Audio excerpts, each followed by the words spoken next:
चढ़ता फागुनवा मोरा बोलायल रे भाईनी, मोरा बोलायल रे भाईनी।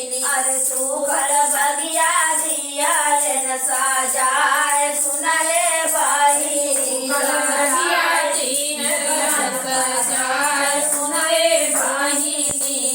सुखल बगिया दियाल न साजाए सुनले भाईनी, फल बगिया दियाल सजाए सुनले भाईनी। करे ही जगवा से गंगा बहरे भाईनी, अरे गंगा बहरे भाईनी। अरे मोहन शिवाजी हमार सुनले भाईनी, करे ही जटवा से गंगा बहरे भाईनी, अरे गंगा बहरे भाईनी। अरे मोहन शिवाजी हमार सुनले भाईनी। चढ़ता फागुनवा मोरा बोलायल रे भाईनी, मोरा बोलायल रे भाईनी। सुखल बगिया दियाल न साजाए सुनले भाईनी, फल बगिया दियाल सजाए सुनले भाईनी। करे ही गरवा में नगवा बहनो भाईनी, अरे नगवा बहनो भाईनी।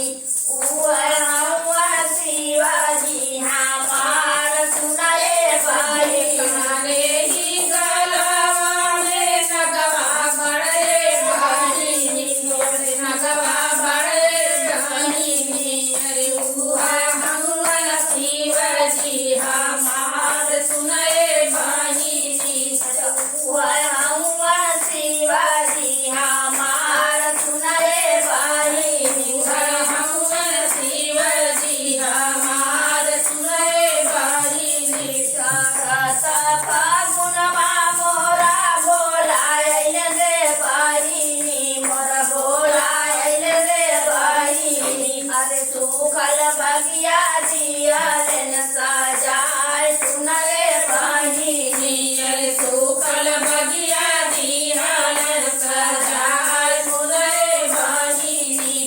करे ही हथवा में डामरुआ सोहरो भाईनी, डामरुआ सोहरो भाईनी। अरे हनुमान शिवाजी हमार सुनले भाईनी, अरे हथवा में डामरुआ सोहरे भाईनी, डामरुआ सोहरे भाईनी।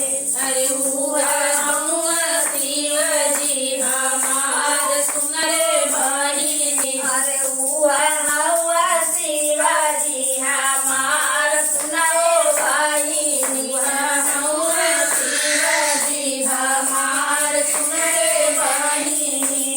चढ़ता फागुनवा मोरा बोलायल रे भाईनी, मोरा बोलायल रे भाईनी। अरे सुखल बगिया दियाल न साजाए सुनले भाईनी, फल बगिया दियाल सजाए सुनले भाईनी। करे ही कमर मृग छलवा सोहरो भाईनी, मृग छलवा सोहरो भाईनी। अरे हनुमान शिवाजी हमार सुनलो भाईनी, अरे हनुमान शिवाजी हमार सुनले भाईनी, अरे हनुमान शिवाजी हमार सुनले भाईनी, हनुमान शिवाजी हमार सुनले भाईनी। चढ़ता फागुनवा मोरा बोलायल रे भाईनी, मोरा बोलायल रे भाईनी। सुखल बगिया दियाल न साजाए सुनले भाईनी, अरे सुखल बगिया दियाल सजाए सुनले भाईनी। राधे राधे भैया बहनी, मेरा वीडियो अच्छा लगे लाइक कमेंट सब्सक्राइब जरूर करिए, हम लोग को आगे बढ़ाइए। धन्यवाद।